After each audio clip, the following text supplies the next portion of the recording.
शास्त्री जी यहाँ पर है, मैं आगे कर रहा हूँ, सबको अपना आशीर्वाद प्रदान करेंगे।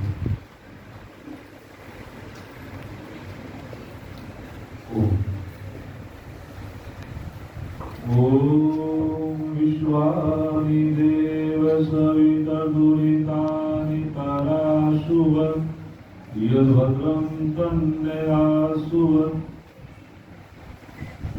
मंशा से वेदों के विद्वान आचार्य धनंजय जी,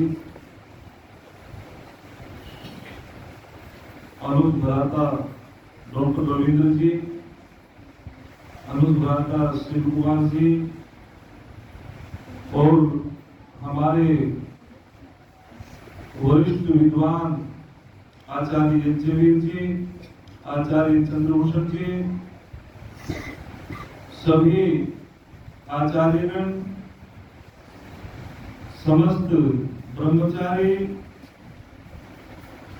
वंदनीय मातृशक्ति और हमारे सभी बुजुर्गों नौजवान साथियों, बहुत ही सुंदर उपदेश डॉक्टर रविंद्र जी बड़ी ही सरल भाषा में समझा रहे थे।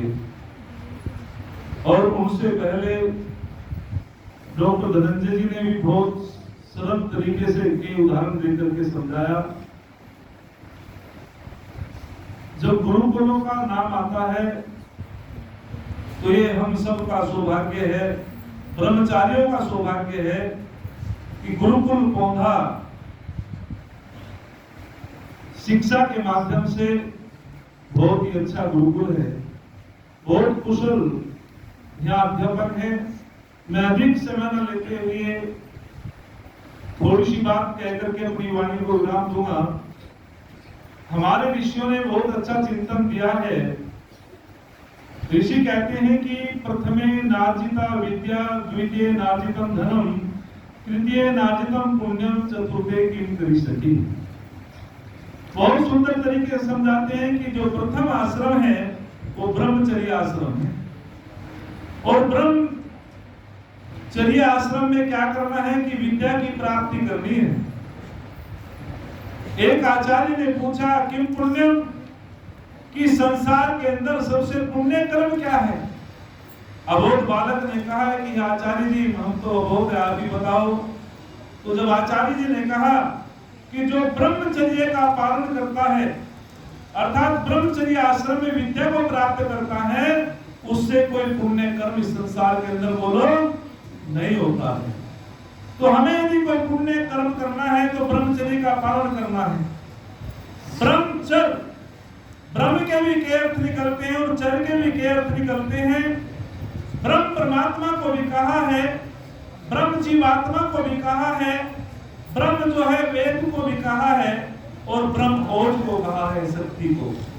अर्थात कौन है ब्रह्मचारी?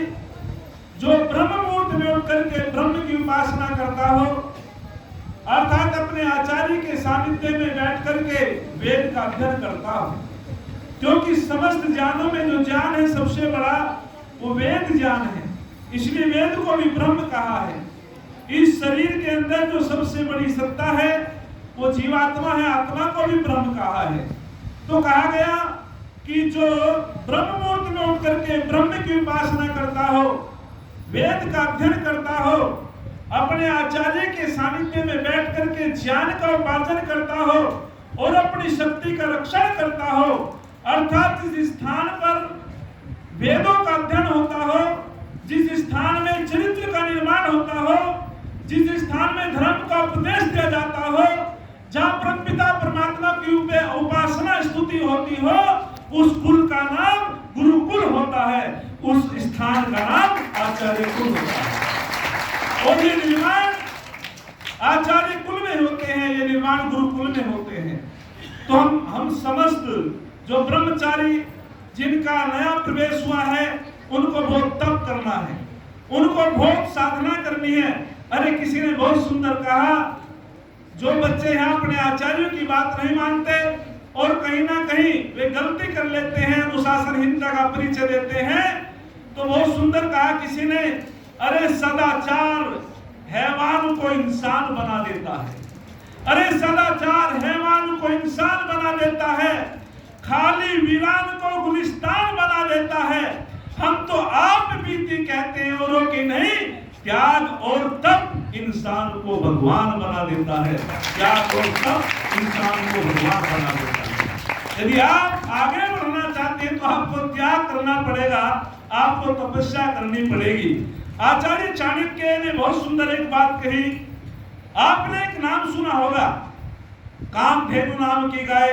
और पौराणिक कथावाचक कहते हैं कि जो कामधेनु नाम की गाय होती है वो समस्त इच्छाओं को पूर्ण करा देती है, सबकी मनोकामनाओं को पूर्ण करा देती है।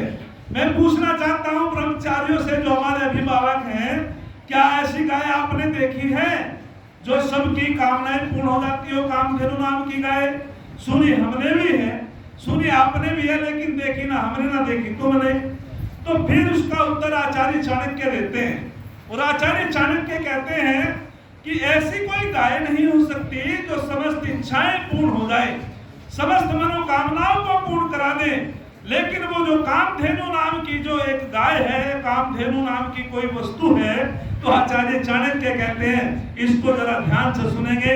वे कहते हैं कि दुनिया के लोगों, यदि समस्त इच्छाएं पूर्ण होती है, समस्त मनोकामनाएं पूर्ण हो सकती है, यह लोग और परलोक दोनों सुधर सकते हैं, तो वो कामधेनु क्या है? तो आचार्य चाणक्य कहते हैं, कामधेनु गुणा विद्या है कार्य फलदायिनी, प्रवासे मातृ सदृशी विद्या गुप्त धन स्मृतम। आचार्य चाणक्य कहते हैं कि संसार के अंदर समस्त मनोकामनाओं को पूर्ण कराने वाली कोई चीज है, उस कामधेनु का नाम है, तो विद्या है। जो विद्या को प्राप्त कर लेता है उसकी समस्त मनोकामनाएं पूर्ण हो जाती है। जो विद्या को प्राप्त कर लेता है उसकी सारी इच्छाएं पूर्ण हो जाती है। और वो विद्या कैसी है? वो एक गुप्त धन है, अर्थात उसको राजा छीन नहीं सकता, विद्या का भाई बंटवारा नहीं कर सकता, और जो है चोर चुरा नहीं सकता। विद्या तो एक ऐसा धन है, जैसे माता अपने बच्चों की रक्षा करती है, ठीक उसी प्रकार से विदेश में विद्या रक्षा करती है। अरे जब तुम्हारा ये आपको मेखला दी गई, दंड धारण कराया गया, जानते हो उसका आचार्य जी ने बताया था, मेखला धारण कराई गई, मेखला बहन की तरह रक्षा करती है, सजग रहना, अरे ब्रह्मचर्य का पालन करना, अपने गुप्त अंगों से कुचेष्टा मत करना, गंदी कथा न सुनना, 8 प्रकार के मैथुनों से दूर रहना। जैसे बहन अपने भाई की रक्षा करती है, ऐसे ब्रह्मचारी की ये मेखला रक्षा करती है। और जब आचार्य दंड धारण कराते हैं ब्रह्मचारियों को, तो इसका मतलब है आचार्यों की आज्ञाओं का पालन करना, आचार्य के स्थान से ऊंचे स्थान पर मत बैठना, आचार्य की आवाज से ऊंची आवाज में मत बोलना, और आचार्य की और गुरुकुल के जो नियम है उनका पालन करते रहना, ये इसमें दंड धारण कराया जाता है। और आचार्य कहता है, मेरे बेटा आज तू द्विज बनेगा, द्विज। पहला जन्म तो तेरी माँ के गर्भ से हुआ है, जैसे तेरी माँ ने तुझे गर्भ में रख करके तेरे अंगों से, उपांगों से, तेरे अंग शरीर के अंगों से तुझे विकसित किया है। माता 9 महीने गर्भ में रख करके तुझे सुरक्षित रखती है, रक्षित रखती है। ठीक उसी प्रकार से आज आचार्य भी कहता है, ब्रह्मचारी मैं भी तुझे ज्ञान रूपी गर्भ में रख करके वेदों के अंगों से, उपांगों से तुझे पूर्ण विद्वान बना दूंगा।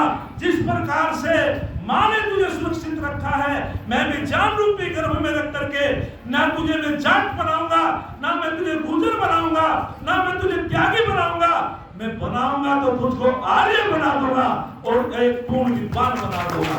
और जब समावर्तन संस्कार होता है तो समावर्तन संस्कार में भी उपदेश देते हैं। बस इस बात को कह करके मैं अपनी वाणी को विराम दूंगा। समावर्तन संस्कार में भी उपदेश देते हैं, सत्यम वदय धर्मम चरे स्वाध्याय प्रमदय। हे ब्रह्मचारी, सत्य का पालन करना, धर्म का अनुकरण करना और पढ़ने में कभी प्रमाद मत करना। और जब ये ब्रह्मचारी आता है नगरी में, उसका सम्मान होता है, और सम्मान होता है तो एक पिता भी अपने बेटे के गले में माला डालता है। वहां बड़ा आश्चर्य सा होता है, पिता अपने बेटे के गले में माला डाल करके सम्मान करता है, लेकिन वो पिता कहता है नहीं नहीं, मैंने अपने बेटे के गले में माला डाल करके अपने बेटे का सम्मान नहीं किया है। मैंने जो सम्मान किया है, आज मेरा बेटा गुरुकुल से स्नातक बन करके जो आया है, ये पूरे लोक को प्रकाशित कर देगा। जैसे पूर्णिमा का चंद्रमा सारे अंधकार को दूर कर देता है, ठीक उसी प्रकार से मैंने जो सम्मान किया है, तो विद्या का सम्मान किया है। विद्या भी पशु भी समाना, जो विद्या से हीन होते हैं वो पशु के समान होते हैं। तो अधिक न बोलते हुए, जिसके सूर्य के अंदर यदि प्रकाश ना हो, सूर्य का कोई महत्व नहीं, चंद्रमा के अंदर प्रकाश ना हो, चंद्रमा का कोई महत्व नहीं, दीपक के अंदर तेल ना हो, दीपक का कोई महत्व नहीं, फूलों के अंदर जल ना हो, फूलों का कोई महत्व नहीं, फूलों के अंदर सुगंधि ना हो, फूलों का कोई महत्व नहीं। यदि मनुष्य के अंदर संस्कार ना हो तो मनुष्य का कोई महत्व नहीं, मनुष्य का कोई महत्व नहीं। संस्कार का अर्थ होता है जिससे मन की उन्नति होती हो, आत्मा की उन्नति होती हो, शरीर की उन्नति होती हो, उसका नाम संस्कार होता है। संस्कारों ही गुणांतराधान उच्यते, अर्थात संस्कार किसे कहते हैं? जो अच्छे गुणों का आधान करा दे और जो गलत है उनको दूर करा दे, उसका नाम संस्कार होता है। संस्कार से व्यक्ति आगे बढ़ता है। आज आपके दो संस्कार हुए, उपनयन संस्कार और वेदागम्य संस्कार। निश्चित रूपेण आपका बहुत बड़ा सौभाग्य है, आपको ऐसे आचार्य मिले। गुरुकुल पोंधा बहुत ही अच्छा गुरुकुल है। आचार्य धनंजय, डॉक्टर रविंद्र जी, आचार्य चंद्रभूषण जी, आचार्य जयवीर जी, जितने भी, और भ्राता डॉक्टर शिव कुमार जी, शिवदेव जी, सभी सुयोग्य हैं। इन्हीं शब्दों के साथ मैं अपनी वाणी को विराम देता हूँ। सब लोगों का बहुत बहुत धन्यवाद।